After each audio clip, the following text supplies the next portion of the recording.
Hello guys, आज हम लोग पढ़ेंगे साउंड। साउंड होता क्या है? Sound is that form of energy which make us here. Sound energy की फॉर्म में होता है जिसे हम सुन सकते हैं।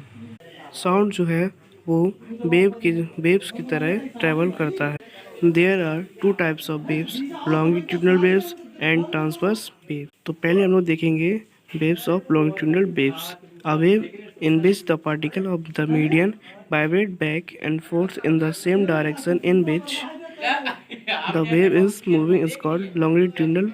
Longitudinal waves can be produced in all the three media, solid, liquid and gas. हम लोग पढ़ेंगे transverse waves, a wave in which the particle of the median vibrate up and down at right angle to the direction in which the wave is moving is called transverse waves can be produced only in solid and liquid but not in gas.